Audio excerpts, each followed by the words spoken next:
বিশ্ব ইজতেমা ময়দানে মাওলানা সাদ এবং মাওলানা জুবায়ের অনুসারীদের মধ্যে বুধবার সংঘর্ষের পর সরকারি নির্দেশনায় ইজতেমা ময়দান ত্যাগ করেছেন মাওলানা সাদ অনুসারীরা। বুধবার ঢাকায় সরকারের 5 উপদেষ্টার বিভিন্ন সংস্থার কর্মকর্তাদের সঙ্গে বৈঠকের পর ইজতেমা ময়দান থেকে সাদ অনুসারীদের ময়দান ত্যাগ করার সিদ্ধান্ত গৃহীত হয়। সেই সিদ্ধান্তের আলোকেই বুধবার বিকেল 3টা থেকে ইজতেমা ময়দান দখলে রাখা মাওলানা সাদ অনুসারীরা গন্তব্যে যাওয়ার প্রস্তুতি নিতে থাকেন। তারা বাস, ট্রাক, ব্যক্তিগত যানবাহন সহ বিভিন্ন যানবাহনে করে ময়দান ত্যাগ করেন।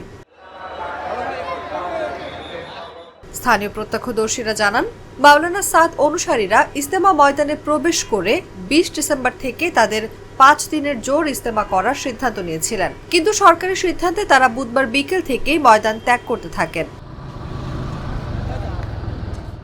রাত 9টার মধ্যেই পুরো ইজতেমা ময়দান খালি করে মাওলানা সাদ অনুসারীরা ময়দান ত্যাগ করে গন্তব্যে চলে যান। ময়দান ত্যাগ করার সময় পুলিশ ও আইন শৃঙ্খলা বাহিনীর সদস্যরা সাদ অনুসারীদের নিরাপত্তা প্রদান করে।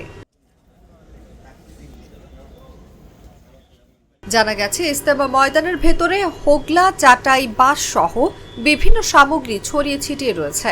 ইজতেমা ময়দানের প্রবেশ গেট সমূহ তালাবদ্ধ করে আইন শৃঙ্খলা বাহিনীর সদস্যরা অবস্থান নিয়েছেন। কাউকে ইজতেমা ময়দানের ভেতরে প্রবেশ করতে দেওয়া হচ্ছে না।